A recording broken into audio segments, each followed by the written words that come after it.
Welcome to Tommy Threads. In this video, a man returns home early from a work trip, only to find his girlfriend's sister and her entire family living in his apartment without permission. Post 1. Am I the a-hole for kicking out my girlfriend's sister and her kids out of my flat after my girlfriend gave her the keys? Our next post is from El Ratum. People around me are saying I'm an a-hole, but I need a bit of perspective of people who aren't involved. My long-term girlfriend has a key to my apartment, and I have one to hers. We've always had this unspoken but respected rule. If either of us needs to go to the other person's place, we just send a quick text saying, "Hey, go in your place." It doesn't matter if the other person is home or even replies. It's just a courtesy to let the other know. I was supposed to be away, about 700 kilometers from home, for 2 weeks for work, but 4 days in, our instructor had an accident. Work tried to find a replacement, but no luck on such short notice. So around 10 p.m., they decided to get us the first flight home, the next day, at 6 a.m., pay us overtime, and give us the next day off, then resume our normal schedule. I got home the next day at around 9 a.m. and sent a text to my girlfriend to let her know I was back. When I got to my door, I was confused because I heard children screaming inside. None of the people who have my keys, my brother and my girlfriend, have kids that young. I thought maybe I had squatters or something. I opened the door and saw my girlfriend's sister's kid running around after a shower, getting water everywhere. Plates or half-finished ravioli were on my living room floor. Their suitcases were open in the entrance. I walked in and saw the husband on my couch trying to hook up my PlayStation 2. He must have dug it out of my storage room. I got into a verbal argument with him, trying to understand what the heck they were doing in there. He said my girlfriend told them they could stay at my place for 2 weeks while I was gone. They wanted to visit a city and go to the beach. Right then, my girlfriend sent me a text saying, "Oh, okay, by the way, my sister's family is at your flat." I'll admit, I blew up on him and the sister who had just come out of my bedroom. I told them to leave immediately. They argued for a bit. My girlfriend called her sister, and her sister put the call on speaker so we could all hear. My girlfriend said I was embarrassing her, and that she told them they could use my place for a while. I threatened to call the police and ask my brothers to come over. Eventually, they left, but not before cursing me out in front of their kids, saying, "Vacation's over because our mean little sister's boyfriend kicked us out. Now I've got my girlfriend's whole family on my back, and even some of my own," saying I could have just stayed at my girlfriend's place so the kids could have their vacation. Oh, and by the way, they read my medical documents. I always keep them in a specific order, and they were moved. They also opened the box of my prescribed meds, specifically my benzodiazepines. Am I the a-hole for making them leave? My girlfriend and I have basically stopped talking about anything else. I honestly feel like I'm being gaslighted. I would never invite people to her apartment like that, especially without telling her. It just seems so disrespectful. Am I going insane? No, you're absolutely not going insane. You, as the man of the house, have every right to refuse anyone who enters your purview without your permission. It was rude of them to impose after asking them what was going on. You're not even married yet, so as far as I'm concerned, these people are entering the domain of non-family. Perhaps there was a way to de-escalate things a lot smoother, but you are completely in the right to have them leave. Post 2. Am I the a-hole for refusing to do my boyfriend's laundry after he told his mom I don't do anything around the house? The next post is from AvaBeast. I'm 26, and I live with my boyfriend who's 28. We've been together for 3 years and living together for 1. We both work full-time, but on top of that, I do pretty much everything at home. Cooking, cleaning, laundry, grocery shopping, paying bills, taking care of our cat. He'll occasionally take out the trash or wash a dish here and there, but that's about it. I brought this up before. He always says he'll try to do more, but he never actually follows through. Last weekend, we went to a dinner at his parents' place. Out of nowhere, his mom looks at me and says, "So, what do you actually do around the house?" My boy says you're not exactly the domestic type. I just blinked at her, then I laughed awkwardly and said, "Well, if by not domestic you mean I do everything, then sure." She didn't even laugh. And my boyfriend, he just looked embarrassed but said nothing to defend me. On the way home, I asked him what that was all about, and he said, "I just mean you don't really enjoy housework." Like, dude, who does? I was mad. He gave one of those half apologies and said it was just a joke. So I decided to take a little break from doing his laundry. I didn't say a word, just folded mine and left his sitting in the basement. 1 week passed, then 2. I could see his laundry pile growing. Finally, he asked, "Are you mad again or something? You haven't done my laundry." I said, I thought you said I don't do anything around the house, so I figured I'd live up to the label. Now he's saying I'm being petty and immature. Even his mom texted me telling me I should let it go already. I told her I'd be happy to let it go, right into the washing machine with the rest of his responsibilities. So, am I the a-hole? Okay, first of all, huge red flag for talking to his mom about your relationship problems. Second of all, why did he have to tell her to do more of the housework when it's clear she's already doing everything? The fact that she already laid out the point that she did most of it and he didn't get the hint shows that this guy's probably been coddled for most of his life, which is exactly why he talks to his mom about it. Definitely not the a-hole. And I genuinely feel bad for you, dude. Post 3. Am I the a-hole? Wife asked for it and got upset when it happened. The next post is from Smooth Raw. I'm a 38-year-old man and a former high school wrestler. I don't compete anymore, but I still lift weights and wrestle for fun. My wife is 36, and we have 3 kids, our 15-year-old daughter, an 11-year-old son, and 9-year-old daughter. I enrolled all of our kids in wrestling when they turned 7. The older 2 have been training and competing ever since. Our youngest didn't like it, so she quit and does gymnastics now. My wife has never wrestled, but she works out regularly and has decent strength. Yesterday, I was chatting with my wife, and we started talking about her daughter's upcoming wrestling tournament. Out of the blue, she asked about what I thought would happen if she wrestled our daughter. I told her honestly, you don't have a chance. She replied, she's not beating me. I'm much stronger. I said, you can try if you want to, but I'm telling you, you'll get ragdolled. She said, okay, let's do it then. So I called our daughter into the backyard and told her that her mom wanted to wrestle. They went for it, while the rest of us watched. And just like I expected, my daughter handled her easily. It didn't last long. Afterward, my wife laughed it off and acted like it was no big deal. But later, when we were alone, she asked, so, you knew how that match was going to go? I said yes. She followed up with, and you still let it happen? I got embarrassed by my own child in front of our other kids. They're not gonna look at me the same way. I told her, you're the one who wanted to wrestle, and honestly, I don't think her kids see you any differently. I've taught them to be respectful and gracious in both victory and defeat. They still respect you no matter what happened out there. Even after all that, she was still upset and didn't seem to feel any better. In my opinion, it's not really justified. So, am I the a-hole for letting her go through with it, even though I knew exactly how it would end? Alright, I don't think so. Even if your wife makes a really good point that children really need to have that look of authority for their parents and can't look physically unimposing, it flies out of the window the moment she insisted on it. You even tried to stop her, but she insisted, so that's kind of on your lady. Your sense as a sports competitor sort of overrided your parental instincts for a moment. I get that. During training, people beat each other all the time and can brush it off because all sparring should be learning experiences. Hopefully, your kids thought of it in the same spirit, and I'm pretty sure they will. Am I the a-hole for telling my ex-husband his newest children are nothing to me and my extended family? Next up, a story from Sweet Bridge Edge. My ex-husband and I share custody of our 2 children who are 12 and 10. Our marriage ended in a way that caused a lot of conflict and lingering resentment.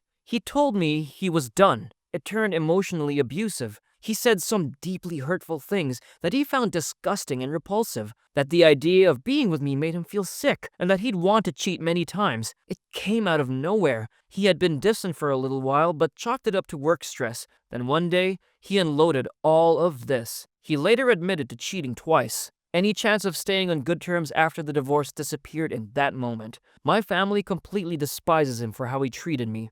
But our kids don't know about any of that. I've never wanted to involve them in adult problems, and once I saw that he didn't treat them that way, I focused on keeping things peaceful for their sake. A few years later, my ex tried to pretend like none of the bad stuff ever happened. I set clear boundaries. I don't answer personal calls or texts from him. Eventually, I got us using a co-parenting app, so all communication would stay focused on the kids. I can't block him completely, but at least I don't have to deal with random texts anymore. When his new wife was pregnant with their first child together, he tried to be all friendly again. He even suggested that my extended family come to their baby shower. That was never going to happen. My family hasn't forgotten how he spoke to me, and I certainly haven't either. But he's had this weird expectation ever since that we should somehow all function like one big family. Recently, this came to a head. We were at a meeting with our youngest child's teacher, and afterward, he brought up a situation where my parents had seen him, his wife, and all of the kids in public. My parents hugged our 2 kids, but kept it distant with him, his wife, and the other children. He said they were already walking away, but one of his younger kids wanted a hug and didn't get one. He complained that my parents don't make any effort to be involved with his other kids, and that I don't either. He said we're all one family in some way or another. That's when I might have crossed the line. I told him his newest children are nothing to me or my extended family. Yes, they're half-siblings to my kids, but that doesn't make me their aunt, their stepmom, or even a family friend. I told him he burned every bridge to friendship when he treated me the way he did, and that my family wasn't going to forget it either. We didn't talk about it again during the meeting, and I left right after. Since then, he sent me multiple texts saying I was wrong to consider his other children nothing, and that our kids might be picking up on that because they apparently treat each other differently than the way they treat the younger ones. That was the first I'd ever heard of it. I haven't replied, but I'll admit, I am wondering if I was out of line for saying that. So, am I the a-hole? First of all, it's great that you got out of that relationship. Your ex definitely sounded like a real piece of work. The way he treated you is terrible, and how he expects your family dynamic to stay peachy keen is ridiculous.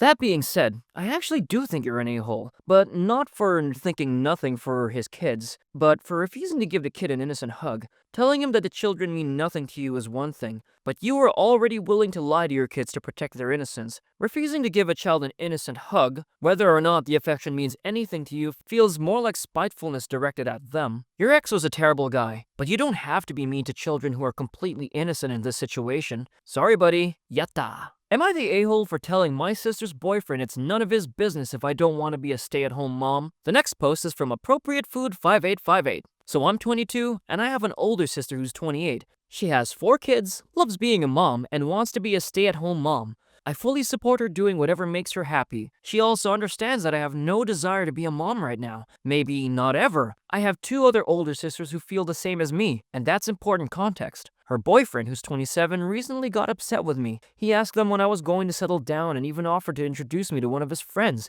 a 25-year-old guy who apparently wants a stay-at-home wife. I told him no, that I'm not looking to date anyone this year. He got irritated and asked why. So I explained that I have trust issues after my ex cheated on me for 6 months during a 3-year relationship. He told me that since the breakup happened in 2023, I should be moving on already. I told him once again, it's none of his business. So he dropped it. Then 2 days later, he randomly asked if I wanted to be a stay-at-home wife and mother. I told him no, that I'm not even sure I want kids, let alone marriage. He got defensive because his mom was a stay-at-home mom. I made it clear that I have nothing against that choice, but personally, I don't want to depend on a man for anything. He said, not all men are the same. I agreed, but reminded him that not all women want the same life either. He pointed out that my sister wants to be a stay-at-home wife and mom, and I said, that's great for her, but once again, that's not what I want. What really pushed things over the edge was a conversation I was having with my sisters,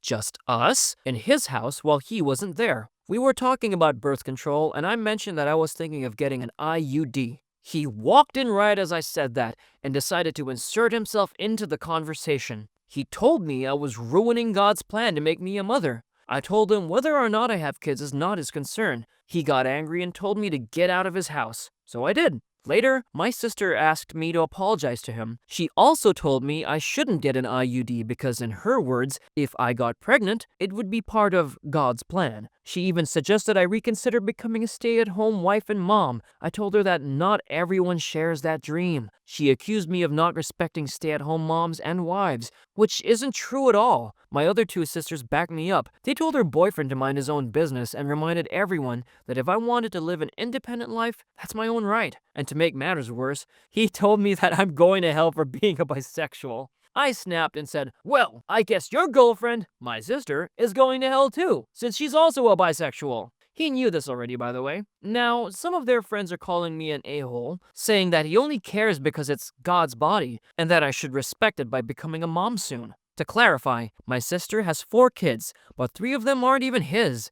The kids are 7, 4, and 3, and she's currently expecting another. And just to be clear, I wasn't talking to him about the IUD. That conversation was between me and my sisters. He just walked in at the wrong moment and decided to make it his issue. So, am I the a-hole for telling my sister's boyfriend it's not his business if I don't want to be a stay-at-home wife or mom? This story is extremely weird. Well, you're definitely not the a-hole for putting your foot down and telling him that this isn't in your interest. But man, it's just so weird for this guy to be so obsessed with his girlfriend's sister's possible relationship future over and over and over to the point of eavesdropping in conversations. Yeah, he sounds like a bit of a weirdo. Not an a-hole for just wanting to make your own choices in life and defending yourself from weirdos. Post 6.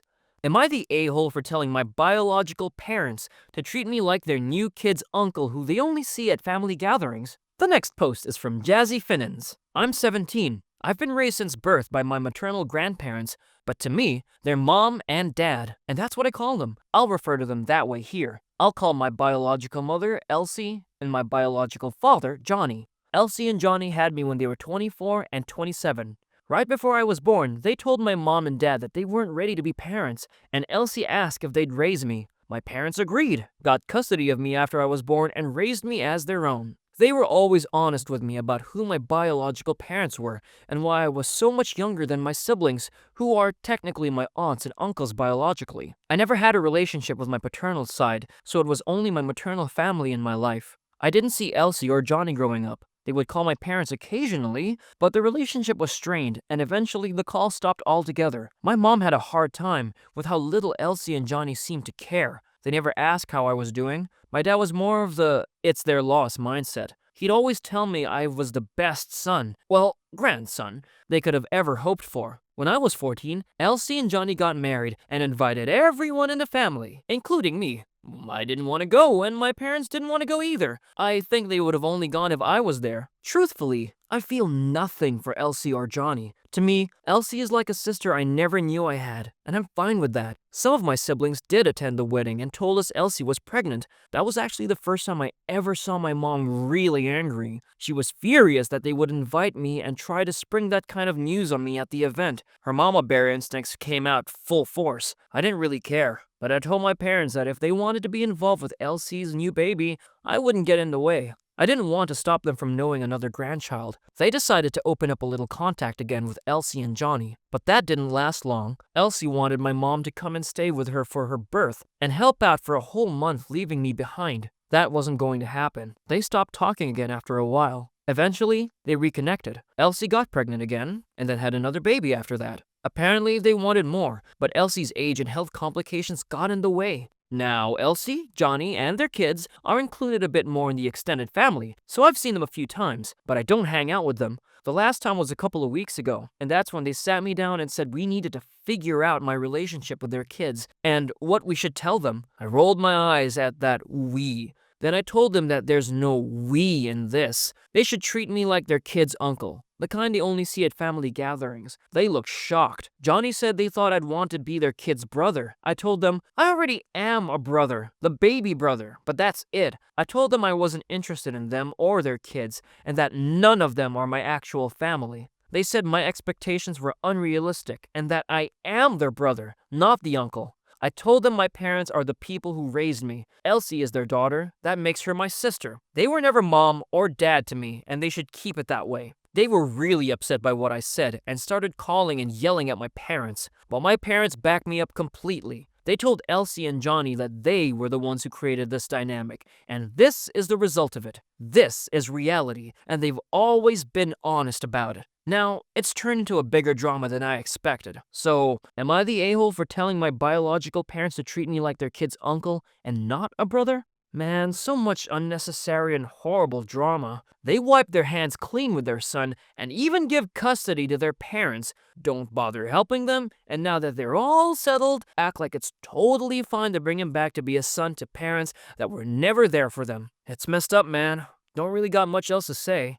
Well, you're definitely not the a-hole for this. Post 7. Am I the a-hole for telling my mom she can't share a room or a bed with her boyfriend in my home? Next, we have a story from Temporary Truth 1969. I'm 27, and when I was in college, I met my boyfriend. After dating for a year, we moved in together with some friends. I was 20 at the time. From then on, we agreed to take turns spending Christmas with each other's families. But the first year we were supposed to visit mine, my mom made it very clear that my boyfriend couldn't stay at her house, and we were not allowed to share a room or a bed. My dad actually argued in favor of it, saying I was an adult and already living with my boyfriend. But my mom refused. She hated that I ended up booking an Airbnb instead of staying at their house. She told me I should respect the rules of her home. I told her I was. But I also wasn't going to leave my boyfriend alone during the holidays, especially when his family had already welcomed us both without issue. After that, I made it clear I wouldn't come visit if I couldn't share a room with my partner. Her response, well, you're not married, so I have every right to that rule. Fast forward 2 years ago, my dad passed away. About 11 months ago, my mom started dating someone new. They don't officially live together, but according to my boyfriend, her boyfriend stays over most nights. Now, my mom and my brother aren't really talking. He ended up moving out partly because he could hear them in bed. He's 22, had been thinking about moving out anyway, but that pushed him to do it. My mom was furious and wanted to know why he left so suddenly. When he told her it was because he was tired of hearing them, she flipped out, accused him of not being happy for her, and said he should be more supportive of her finding love again after Dad died. Recently, she told me she misses having her kids around and wants to come visit for a week or two with her boyfriend. I told her she was welcome to visit, but she couldn't share a room or bed with him in my house. She got angry and said, I'm a grown woman. I deserve my freedom. I told her, you were fine with denying me the same thing years ago, and I wasn't even planning to have sex in your house. But you made that rule and stood by it. I also told her flat out, I don't want to hear anything coming from their room. I'm not dealing with it, and I'm not going to reward her by making things easier than she ever did for me. She said I'm being petty and acting like a child. So, am I the a-hole? Man, what an uncomfortable read. What the hell, man? Sorry, you're an a-hole. And I don't want to side with your mom, but yeah, a pretty petty one too. Okay, man, it sucks your mom was like that in the past, but she lost her husband, and she found love and wants to reconnect with her kids. The best thing you can do is tell your mom and her boyfriend to be quiet and not make things uncomfortable for you. There's no need for the freaking revenge, man. Anyway, thanks for watching Tommy Threads. You've dealt with a messy family drama. Drop your story in a comment, and don't forget to like and subscribe for more chaotic stories.